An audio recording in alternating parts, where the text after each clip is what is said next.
Dobro jutro, gledate Plodove prve televizije, ja sam Zoran Maksimović. Sezona domaće jagode prilično kasni, tako da su proizvođači ove godine uskraćeni za većom zaradom. Porodica Vulović ima pod ovom bobicom 26 plastenika, ali su načelno zadovoljni kvalitetom, rodom i plasmanom. Prve domaće jagode iz plastenika stigle na pijace.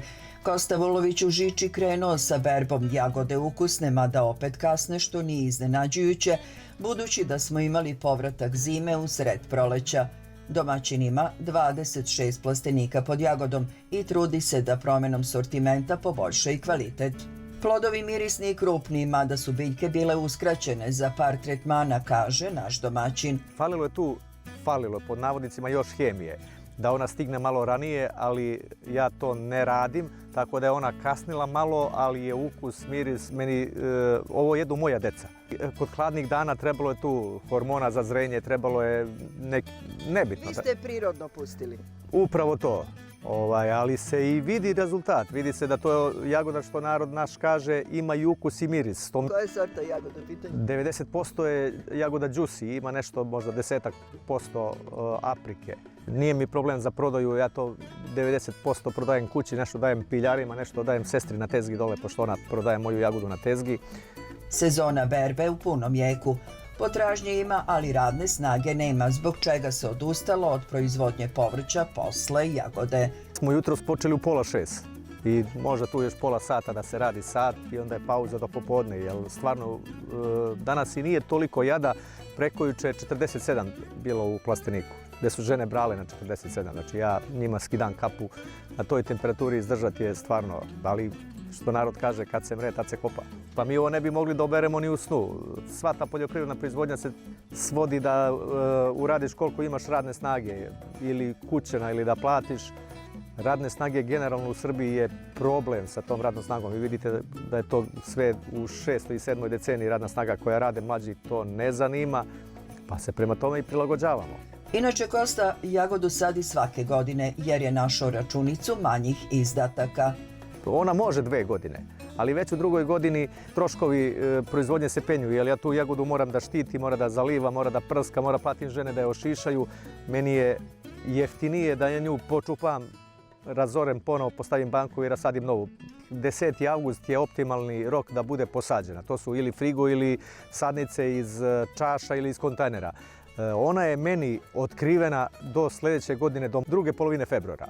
Da bi mraz učinio svoje, jer mraz i hladno vreme je najbolji fungicid. Znači on i fungicid i insekticid, on odradi svoje. E sad, ima tu jednu manu, to kasno pokrivanje Kasni malo i za tržište. Kasni i za tržište, ali je mnogo manje hemije. Sagovornik je zadovoljan trenutnom cenom od 350 dinara na veliko, ali i time što je tražnja dobra. Uzajamno poverenje i kvalitet nikada ne gube na vrednosti. Kod mene koliko 350 do 400 dinara na gajbu, ja sam zadovoljan da to ima i za radnika, da kaže pod navodnicima gazdu, da plati radnika i da ostane nešto. Sad kako će da bude sa ovom jagodom, ovo je jagoda sve ispod plastenika, kako će da bude cena sa ovom jagodom što stiže sa otvorenog, to ne znam, ali bitno je samo da se proda sve. Ja nisam taj koji juri zaradu pošto poto, zaradu na uštrb kvaliteta. Meni je bitno da jedan kad dođe da kupi, da se taj vraća, nešto se vrati on nego što dovede još 3-4 pa se to širi. Jer ti danas u ovo vreme čoveka možeš da prevariš kad hoćeš. Samo jednom. Ako je kupac zadovoljan, doći će ponovo, ako nije zadovoljan, neće dođe nikad, pa ti uzmi pa se kockaj. Ovih dana krenuće i berba sa plantaža na otvorenom, ali stretnja, jer maj mesec ume da bude sa puno kišnih i nestabilnih dana, što može dovesti do niza problema, prvenstveno u pogledu truleži i manje ekonomske dobiti. Tada cena gubi na važnosti. Stigle su prve domaće trešnje, ali kolika im je cena? Istraživali smo kakav je kvalitet ovogodišnjeg roda. Vodimo vas na plantažu trešanja gazdinstva Đenadić iz sela Vrbovac nadomak Blaca. Na samo par kilometara od Blaca u selu Vrbovac između Kopaonika i Jastrebca smestila se nesvakidašnja voćna oaza. Ovdje se na gazdinstvu Đenadića gaji oko 250 stabala trešanja, sorte Regina i Burlat. Mi ne prskamo samo kosimo kao što se može vidjeti. Znači ona je stvarno sama po sebi slatka, ukusna. Ona ima svoj kvalitet. Vratili smo se zdravoj ishrani i prirodi jer ovdje živimo na 650 metara nadmorske visine. Tako da imamo i kokoške, imamo i koze, imamo i kozji sira i lepo nam je tu i živimo eto, od poljoprivrede. Nije nam to glavna grana, mislim i samo od toga. Imamo još što kaže radimo za plate, ali nam je mnogo bitno kad nam voće i da je dobra cena. Za razliku od prošle godine, kada je mraz obrao voće, ove godine se beleži dobar prinos. Cena je 300 dinara i ovo voće je, kažu, isplativo. Pa jeste, trešnja nije zahtevna biljka što se tiče obrađivanja ili tako. Mi ne koristimo znači prskanje, nikakvo sredstva, nikakva, ne. Samo može da se desi, moj muž ima tomizera i sodu bikarbonu, čisto prođe, eto zbog insekata i šta je, znam tako. Inače, to je baš organska trešnja. Jeste, baš jeste organska trešnja, tako i sa šljivama radimo. Znači sve što ostane, ostalo je, ali znamo da je 100% prirodno i čisto. Prvo zbog nas, pošto mi jedemo inače sve to i deca i unučići, tako da ne bi želeli ni druge, ni sebe da trujemo. Ovako priroda što nam da i to je to. Đenadići dokazuju da kvalitet uvek pronađe put do kupca, pa evo i saveta kako prepoznati prave domaće organske trešnje na pijaci. Kako prepoznati pravu domaću trešnju koja je zdrava, organski proizvedena na pijaci? Pa ona se prepoznaje, ona zbog toga ima taj toliko sladak ukus. Ona i duže drži, ona ima svoj sjaj. Zašto je bitno obratiti pažnju pri kupovini? Pa jeste, najbitnije kad se bere da se bere sa peteljkom. Ona je toliko sočnija, toliko. Ali vidi se, ona ima svoju svežinu, ona ima neki svoj sjaj, ta prirodna, ta organska. Ona duže više traje u odnosu na te prskane, bez obzira što, znači, ona je zatrovana, ta koja se prska non stop. I ona na prvi mah izgleda možda, ali ona nije dugotrajna. A ove organske, one su, ko može da ih, mislim, razlikuju se dosta. Ipak, put do uspeha nije bez prepreka. Najveću pretnju ovom voću predstavlja žilogriz koji je uništio dobar deo plantaže, ali i uprkos tome ovdje dokazuju da se svaki trud višestruko isplati. U nastojanju da u javnosti, a posebno među poljoprivrednicima u Šumadiji, održi prisustvo tema o zadrugama i zadrugarstvu u agraru, u Kragujevcu je održan, kako su ga organizatori imenovali, naučni skup po razvoju savremenog zadrugarstva u Srbiji. Pri pomenu zadrugarstva u poljoprivredi najčešće je prisutna asocijacija koja sve do danas opterećuje sam pojam zemljoradničkih zadruga, podsjeća na vreme posle Drugog svjetskog rata. Tada je smisao zadrugarstva uporno potiskivan kolektivizacijom i nekim novim pravilima, koja su za poljoprivrednike bila krajnje nepovoljna, pre svega zbog uočljivog udaljavanja od suštine zadružnih ideja, vrednosti i principa. Proces društveno-ekonomske tranzicije koji je počeo krajem 80. godina pred zadrugarstvo u agraru postavio je nove izazove, ali po svemu sudeći nije umanjio značaj i značenje postojanja i funkcionisanja zadruga u agraru. Zadrugarstvo je za Srbiju vrlo značajno, zato što većina naših poljoprivrednih gazdinstva su relativno mala gazdinstva.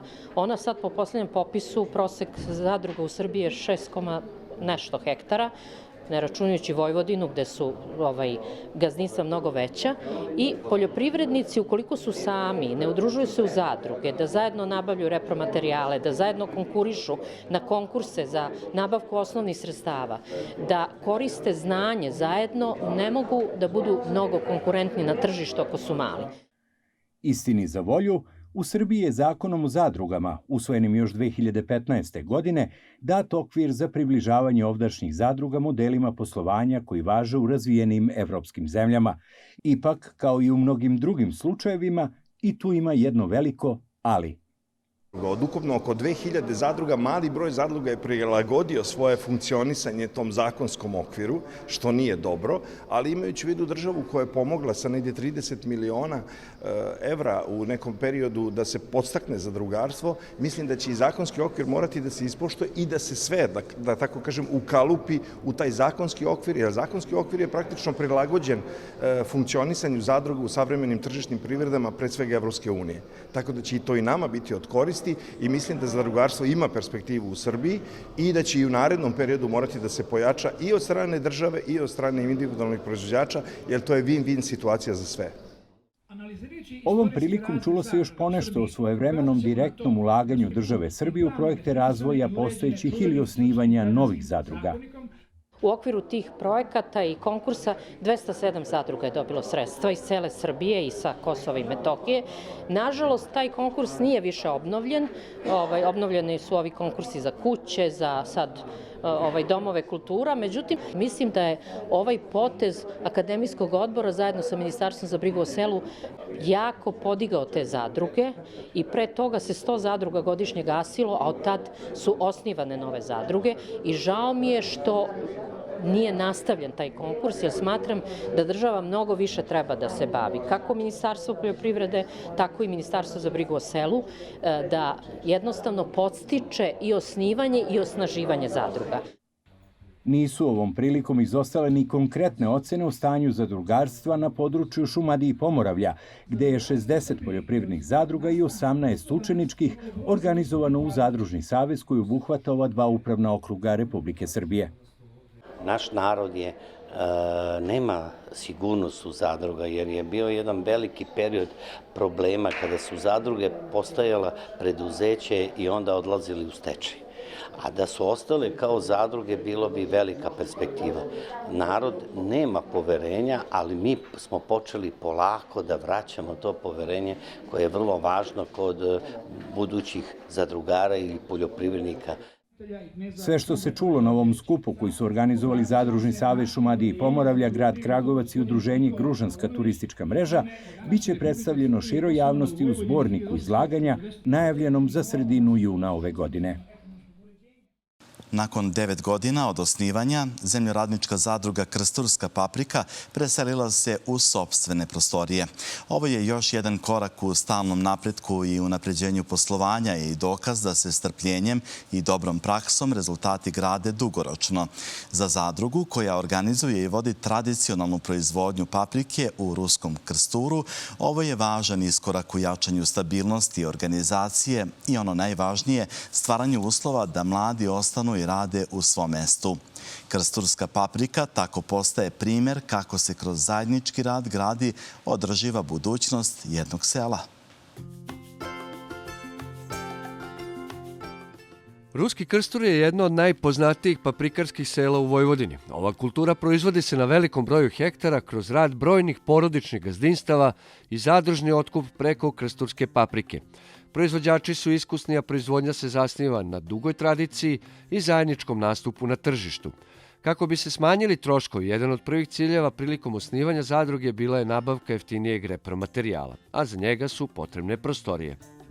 Znači, evo, 9 godina nam treba. 2017. je osnovana zadruga. Od 2018. godine smo počeli apoteku, otvorili u februaru mesecu. Znači, 9 godina radimo kao zadruga i apoteka. Znači, pomoć nismo imali od nikoga, znači ni od države, ni od pokrajine, ni od opštine.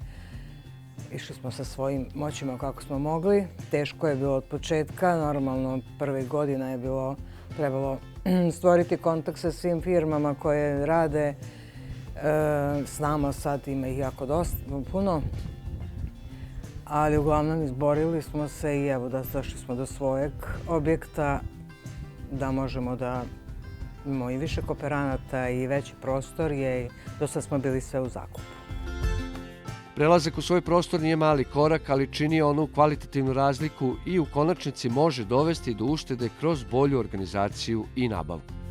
Mi smo do sada imali sve ovo, što bih rekla, ovo što će se vidjeti u prilogu, ali jednostavno nismo imali mali prostor, neki, ajde da kažem, 5x5 prostor gdje je bila i zadruga i apoteka i sve na jednom mjestu, gdje smo radili i osiguranje i kooperantima gazdinstva ili konkurse. Sad ipak može lakše da se radi, možda se odvoji u kancelariju da se radi konkurs, da se radi osiguranje, da izložimo sve što imamo, jer do sad nismo ni mi tako reći znali, baš što sve imamo, sve je bilo u kutijama. Tako da sad može veći prostor, vidi se šta možemo da ponudimo, tako da i kooperantima je lakše da izaberu šta hoće. U ovom trenutku zadruge su te koje podnose teret proizvodnje s obzirom na to da repromaterijal poskupljuje, a fabrika na otvorenom je pokazalo se vrlo podložna rizicima. Pa gledamo da budu što niže cene i za kooperante i gledamo da normalno radimo i otkup paprike, pa gledamo da bude i veća cena kooperantima, što su mi prošle godine i jesmo učinili. A vidjet ćemo šta će biti ova godina, to tek je počelo, što kaže, presađivanje. Sve zavisi od vremena, da li neće biti leda, da li neće biti neke oluja, da li neće biti ovoga, a nadamo se da će nas obići. I onda gledamo da budu i kooperantima veće cene paprike, zato što nam treba i sljedeće godine da se sadi paprika, nije to samo za ovu godinu.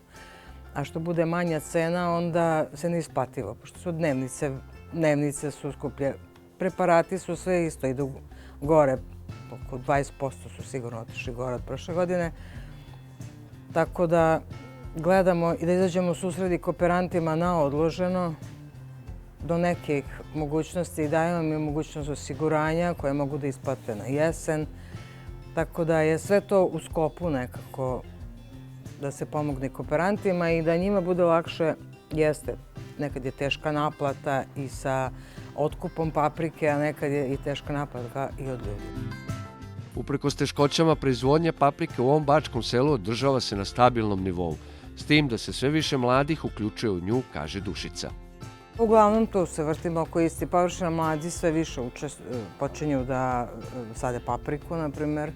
Hajde baš striktno papriku pričamo, znači tu se vrtimo u krug, jedino što se okolina sve više širi i koji isto donose papriku ovde u Ruski Krstur, jer im je to, ovde ima na 3-4 mesta otkupna. Ajde, mi pričamo o drugoj klasi. Prva klasa isto ima otkup ovde, ali najviše to odnese ovi nakupci, prekupci na Kvantaš ili na pijace. A u drugoj klasi, znači gde i mi učestvujemo, znači tu je druga klasa za preradu, za hladnjače. Tržišne prilike se stalno menjaju, pa upravo zadruga ima ključnu ulogu da ublaži negativne oscilacije i obezbedi stabilniji plasman. Proizvođači najviše vole da proizvode, ali je jednako važno pravovremeno reagovati na tržištu kako bi se ostvario što bolji ekonomski rezultat. Mi smo do pre 3 godine radili prvu klasu. I onda smo odustali baš zbog toga što je to, na primjer, danas je veća cena, sutra je ponovo neko digne, pa onda padne cena. Nije moglo da se ustali i druga klasa je mnogo razlika u ceni. Ove godine pregovaramo, verovatno ćemo raditi i prvu klasu ponovo, ali do 3 godine nismo radili, baš zbog toga što onda u prvu klasu se mnogo što stavlja ili je to veća cena. I onda mi imamo problem kad stigne na odredište, moći da nam vrate šleper ili neke, bude sve i svašta u gajbi. Tako da onda smo prepustili da to bude kućna varijanta, nakupci, prekupci, mislim oni dolaze pa nose, ali evo ove godine pregovaramo i za prvu klasu. Imamo ugovorenu papriku, znači to je kurtovsku kapiju, znači ne našu krstovsku, već baš kurtovsku kapiju na neki 3,5 jutra za probu, da vidimo, i to je miks, da vidimo kako će to da funkcioniše, jer tom paprikom smo mi ovde, znači kad je počela Rogap 90. godina, počeli ovde. Međutim, tad se radilo na fioke, na one leje i to je bio mali prinos. I onda je došlo ta slonov uvok, to je bilo mnogo veće od te kurtovske kapije, tako da su svi prešli na nju. Sad se vraćamo da vidimo kako će ta kurtovska kapija nekadašnja izaći na foliju, da vidimo da li će biti veći prinos, da li će biti kako će biti plod, ne znamo. To je bilo jako davno kad smo mi nju radili. Sezona je počela šareno za papriku. Bilo je dosta hladnih noći, pa kiše. Naša sagovornica kaže da se sve to može prebroditi dobrom agrotehnikom i negom. Ali ono što je važno, kako će biti leto. Ako bude 40 stepeni, bit će jako puno ožegotina, a to znači kad je ožegotina, to znači da je to druga klasa, bez obzira koliko je ona velika. I odmah je to niska cena. Znači, ja predlažem svima, mislim ovdje u Krstoru bar već neki 40-50% pokrivaju papriku, to su mreže. Znači, za to imaju povraćaj preko države, državnog konkurs kad izađe, tako da jednostavno samo mreže mogu da zaštite. I evo, oni koji imaju mreže i koji pokrivaju, znaju kako to izgleda. Pored zaštite sa mrežama, obavezno je osiguranje, jer ne samo paprike, već uopšte svih useva. Znači, jednostavno, bar onaj ulog da se vrati ako dođe do... Pošto je poslednjih godina stalno velika nevremena i led. Pre 3 godine ovaj region je pretrpeo ogromne štete od oluje i grada. Mreže, ali ni osiguranje nisu pomogli, odnosno umanjili gubitak s obzirom na to da je do oluje paprika dobro ponela i svi su se nadali dobrom rodu. Kako se od onda nije dogodilo da godina prođe bez oluje ili grada, cena za osiguranje je porasla. Ovaj, kako bi rekla, potez je, pre 2023. je bilo let i onda su digli cene ovde. Stoje još uvek iste, jedino ratarstvo je nešto sniženo, ali jeste, jako su skupi. Ali opet, kad, ne daj Bože, dođe do nečega, kad nisi osiguran, nemaš ništa, treba isplatiti repromaterijal, treba isplatiti sve onaj svoj rad što si radio, pa opet se s nečim pokriti, jer teško je početi godinu kad si u minusu. Ali jeste, 2023. su malo osiguranja, bilo je 100% šteta, na kraju su isplaćivali 65%, minus koliko treba se plati za polisu, to je tako reći ispod 50%. I to su sva osiguranja radila, što nije bilo baš fair od njih, ali evo, tako je prošlo, neki su sudili, još uvek se sude, tako da vidjet ćemo kako će biti na kraju.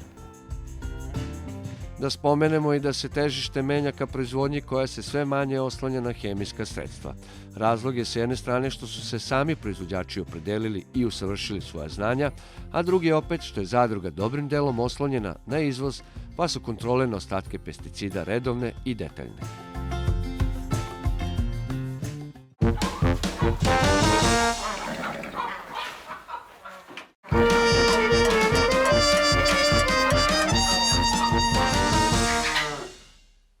Posebnu pažnju posvećujemo i pčelarstvu u ovo doba godine. Bagremova paša, kažu, veoma važna, o tome u nastavku emisije. Bagrem je dobro cvetao i nije bilo izmrzavanja. To je vest koja je najviše obradovala pčelare. Nakon 3 teške godine gde nije ni bilo bagremove paše, ovog proleća obilato je zabeleo i medio. Za sad bagrem lepo medi, društva su jaka. Malo je bilo problema sa hladnim periodom kada društva nisu izlazila, a paša je već počela, pa se malo to odrazilo i na ubrzanje rojevog nagona. Sad, i to je kod pčela prirodno. Pa u suštini društva su solidno prezimela.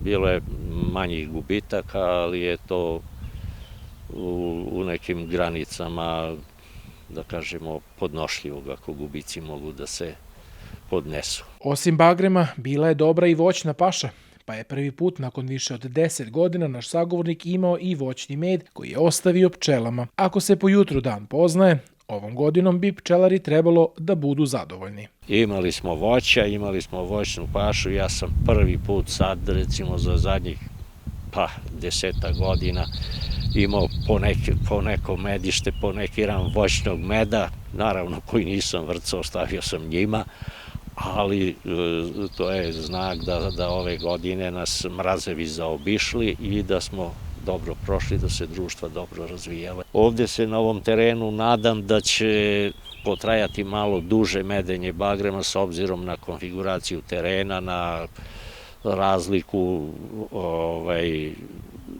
u visinskoj razlici gde imamo neki 100 metara ispod pčelinjaka, na malom rastojanu imamo takav teren da bagrem različito cveta, pa računam na neko produženo cvetanje gde će da budem zadovoljan sa tim prosekom. Biće ovaj bagrem dobar za ovu godinu, nadoknadit će što prošle godine nismo imali. Radomir se pčelarstvom bavi još od 1978. godine. Tu ljubav su mu preneli njegovi najbliži rođaci. Danas se sa radošću seća svojih početaka. U ovom trenutku ima 87 društava i sva su registrovana. Šta imate od proizvoda? Šta se pravite Od proizvoda na prvom mestu med, malo polenovog praha, polena malo sakupim i to vrlo malo, nešto za prijatelji i za svoju upotrebu, jer u nedostatku polena ne možemo da sakupljamo polen, barem na ovom terenu, i propolisa.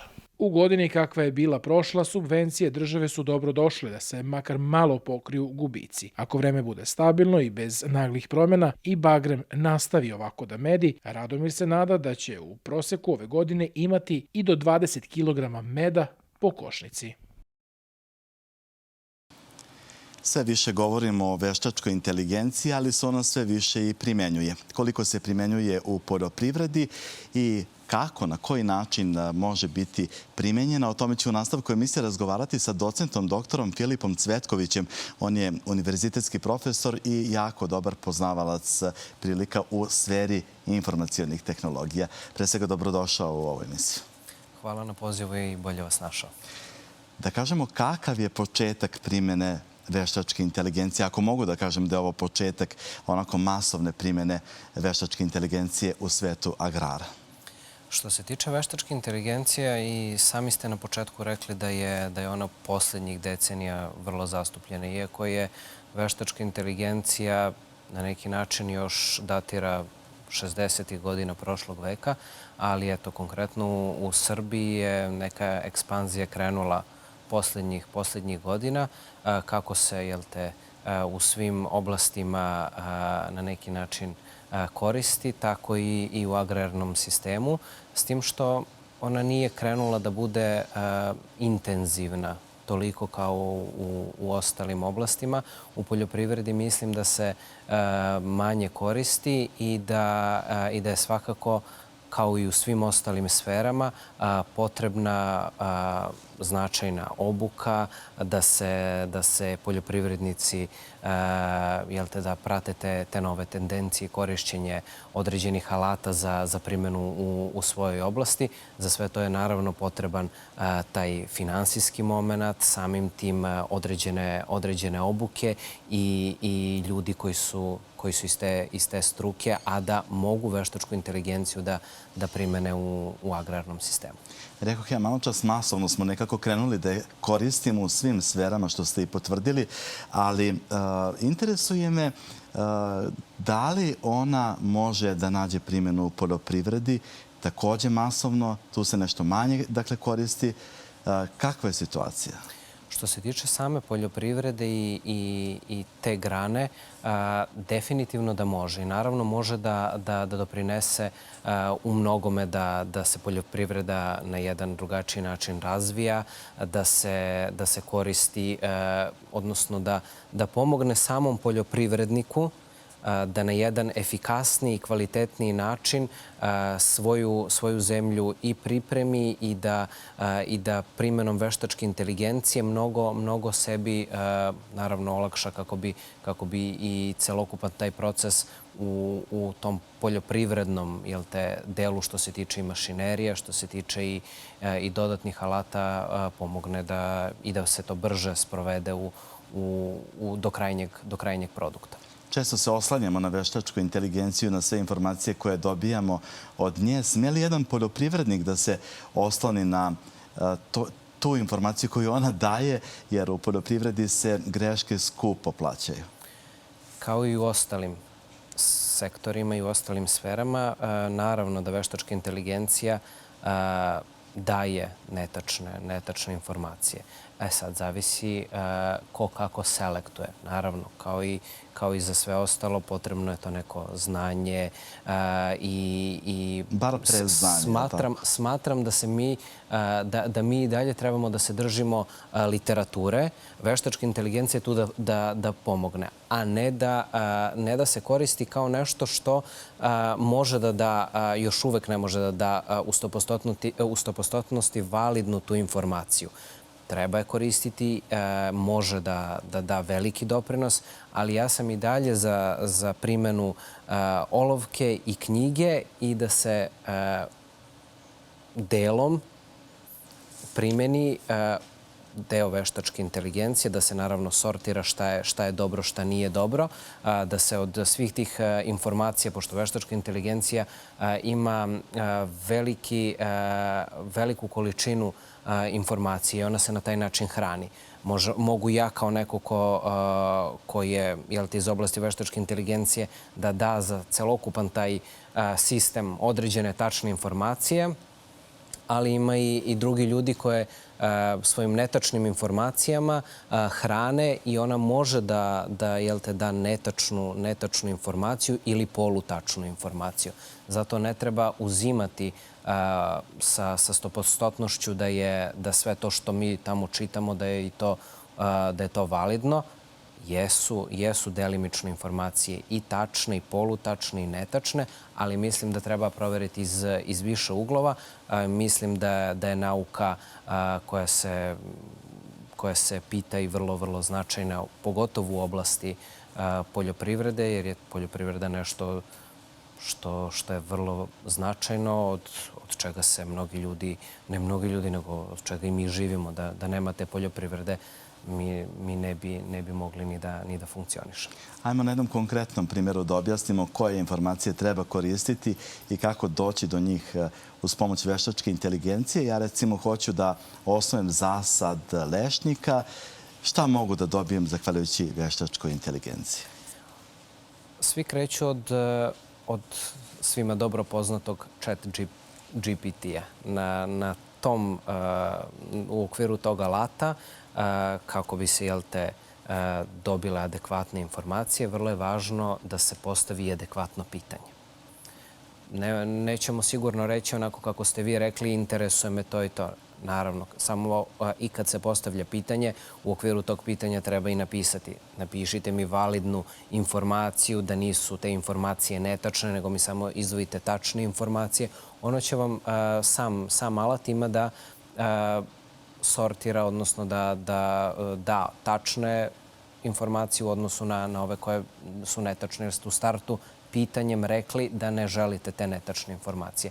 Daće manju količinu informacija, ali te informacije sigurno ima da budu ispravne, zato što ste u tom nekom startnom pitanju već rekli da ne želite te netačne informacije. Vrlo je važno kako postaviti pitanje. Ako se pitanje na adekvatan način formuliše i postavi, vi ćete sigurno dobiti informaciju koja je tačna. Što se tiče informacionih tehnologija, čiji je deo veštačka inteligencija, koliko se one primenjuju u Srbiji, u agraru čini mi se sve više, i savremena mehanizacija i digitalizacija je sve prisutnija u Srbiji. Imate li vi takav utisak? Ja se poslednjih par godina od kako sam i doktorirao na temu veštačke inteligencije, gledam da veštačku inteligenciju prožimam kroz svaki sektor, da li to bilo obrazovanje, nauka, evo u ovom slučaju i taj agrarni sistem. I što se tiče informacije, često sam u kontaktu sa ljudima koji se bave poljoprivredom. To su na neki način i moji vršnjaci, i malo stariji ljudi od mene. Te mlađe generacije vrlo se trude da prate trend i da svoju mehanizaciju i da ulažu naravno finansijska sredstva kako bi svoju mehanizaciju poboljšali. Smatraju da je ulaganje u mehanizaciju njima kao neko ko se time bavi, mnogo je lakše za proizvodnju i za dalji rad. sve češće se koriste GPS sistemi za ta praćenja za praćenja useva, za celokupan taj poljoprivredni sistem. Mehanizacija je dosta bolja i samim tim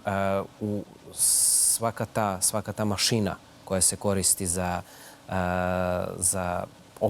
obradu zemljišta ima u okviru toga i softvere koji procenjuju na neki način i kvalitet zemljišta i na koji način treba možda obrađivati. Celokupan taj sistem ima u samim tim mašinama koji su novijeg datuma, naravno. Od dronova do aplikacija koje koriste preko telefona ili računara, sve je to sada nekako dostupno i poljoprivrednicima. Jeste dostupno i to ja sam ispratio malo i sad što je bio Novosadski sajam. Dosta novih dronova, dosta nove mehanizacije i mislim da kao i u mnogim sistemima i oblastima je značajno da mehanizacija napreduje. Kako bi i sami poljoprivrednici sebi olakšali dalji posao. To je težak rad, a na taj način, ako je mehanizacija osavremenjenija, njima se olakšava posao. Čini mi se da je u ovom trenutku najpotrebnija informisanost srpskog poljoprivrednika, posebno onih starijih kada su informacione tehnologije u pitanju i veštačka inteligencija. Da li su potrebne obuke, po vašem mišljenju, za korišćenje svega tog novog što će dobro doći u poljoprivredi? Informacija kao informacija jeste značajna, ali smatram da mi trebamo prvo da krenemo od obuka, od učenih ljudi koji svoje teorijsko i na neki način praktično znanje mogu da prenesu tim ljudima za rukovođenje tih novih mašina, za rukovođenje tih dronova, za celokupan taj sistem jeste potrebna i značajna i edukacija i obuka koja se na neki način pruža kako bi se usavršio taj celokupan sistem. Koliko su u ovom trenutku, po vašoj oceni, domaći poljoprivrednici spremni za primjenu pametnih tehnologija? Verujem da su mlađe generacije poljoprivrednika vrlo spremne i mislim da koriste sve ono što im se na neki način pruža, naravno u skladu sa svojim finansijskim mogućnostima, zato što sve to košta i nije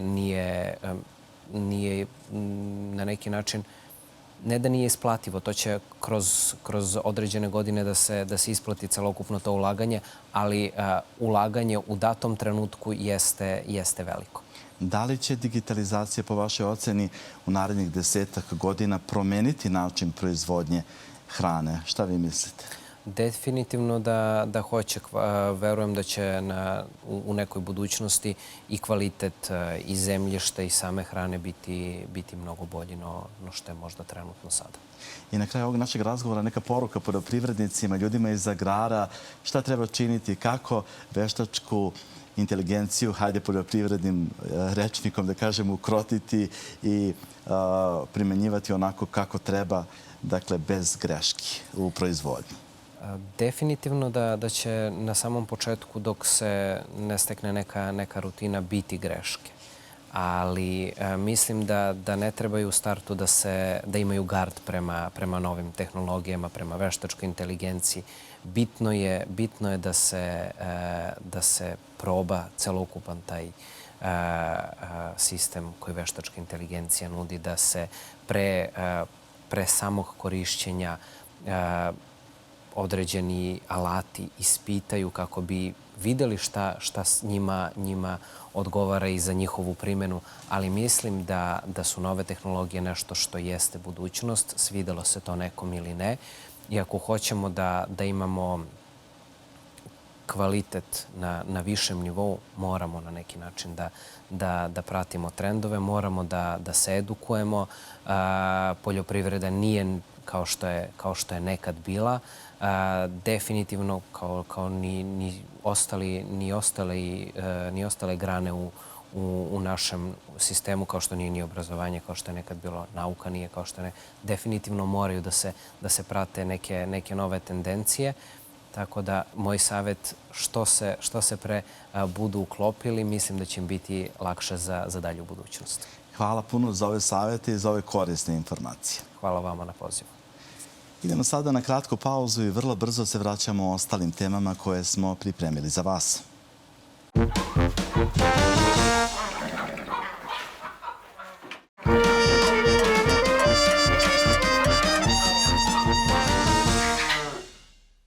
Ove godine u Apatinu je održan 6. po redu festival rakije Gornje Podunavlje. Izlagači iz Evrope, Australije, regiona kao i domaći ostavili su utisak na šestočlani internacionalni žiri autoriteta i profesora predvođenih profesorom Nikićevićem, koji je alfa i omega u oblasti proizvodnje žestokih alkoholnih pića i voćnih rakija.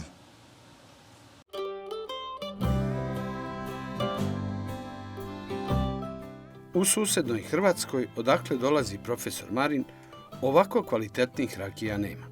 Jer visok kvalitet naših rakija plod je iskustva i naravno struke.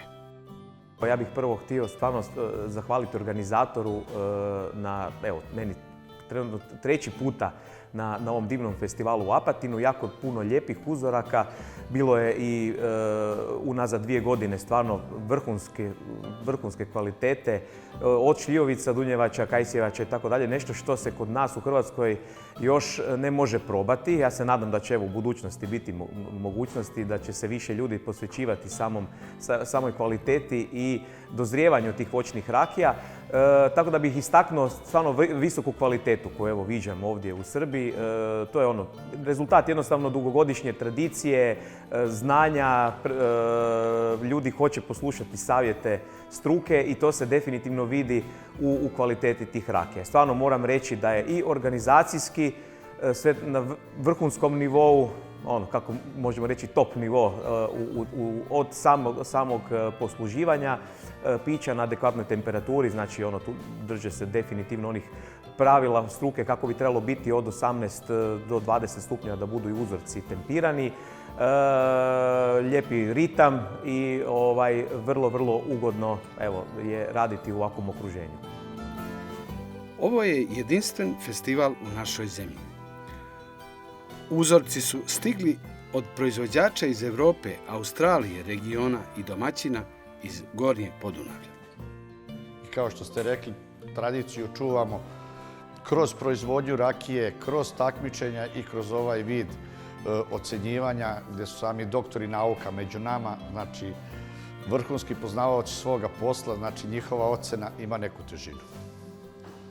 U tome se i ogleda kvalitet ovog festivala, baš u toj tananoj profesorskoj oceni, ali i proizvođačima, domaćinima ovdašnjim koji i prilažu ove. Tako je, ne samo ljudi iz Apatina i Zapadno-bačkog okruga, znači imamo uzorke od 382 izlagača iz 13 zemalja svijeta, između ostalog imamo jedan uzorak iz Danske, imamo 2 iz Poljske, 2 iz Češke, 2 iz Australije, Republika Srpska, Bosna i Hercegovina, Mađarska, Rumunija, Slovenija, Bosna i Hercegovina, Makedonija i Crna Gora.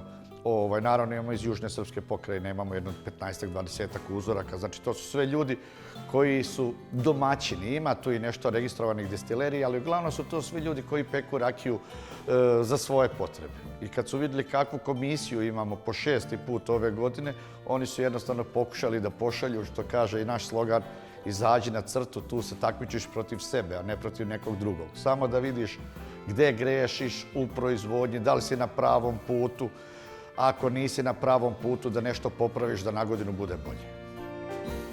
Šestočlanom žiriju, komisiji, profesora i autoriteta predsjedavao je profesor Nikićević, alfa i omega u oblasti proizvodnje žestokih alkoholnih pića i voćnih rakija.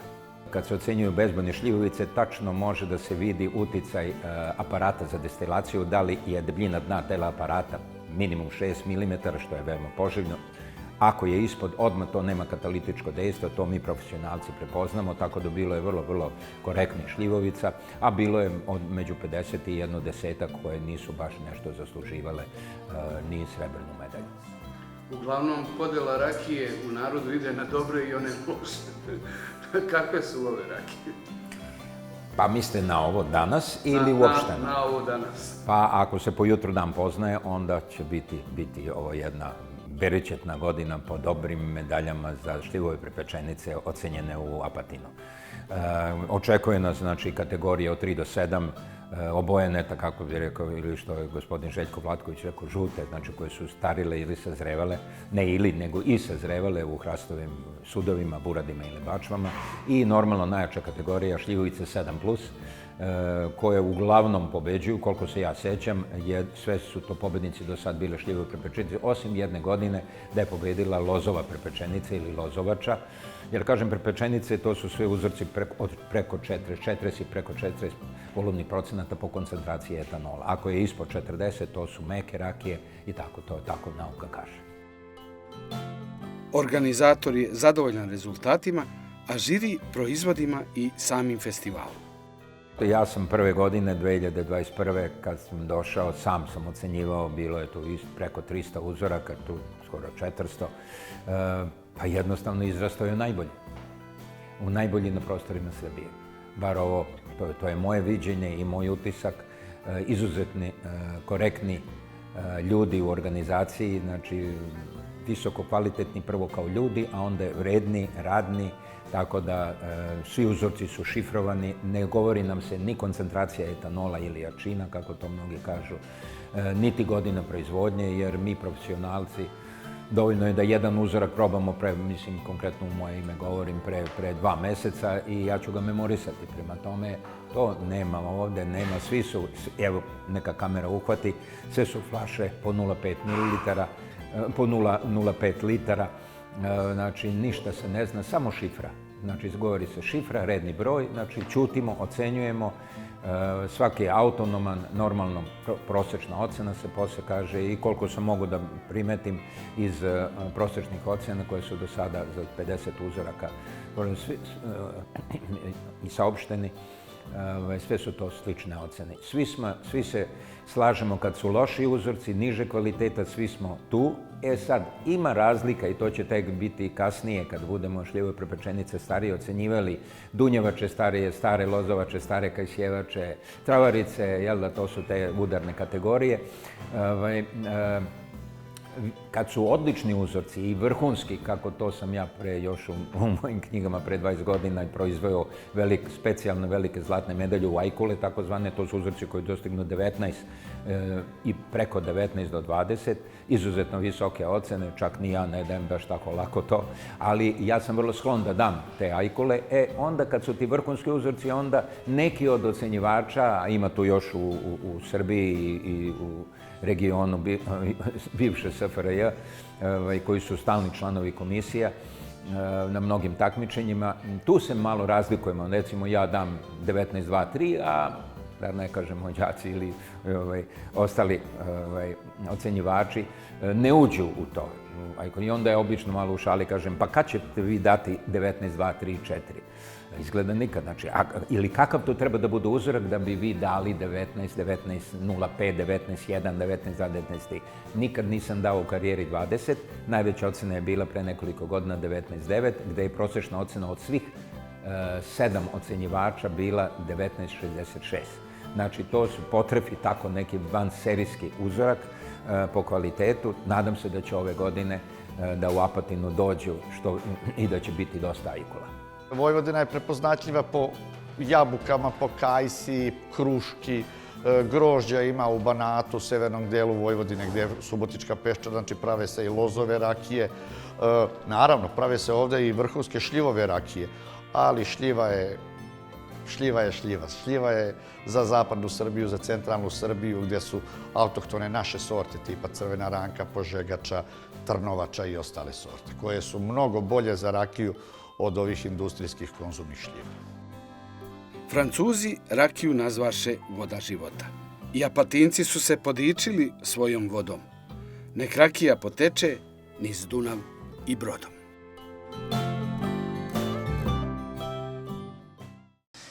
Vreme je bilo prilično izazovno za vinogradare. Kao što se više puta isticalo, proizvodnja vina počinje u vinogradu i zato je neophodno u svim vremenskim uslovima obezbediti kvalitetan rod. Učenici Srednje stručne škole Borislav Mihajlović Mihiz iz Iriga zato su u vinogradu da nauče, ali i da obezbede kvalitetnu sirovinu za školska vina.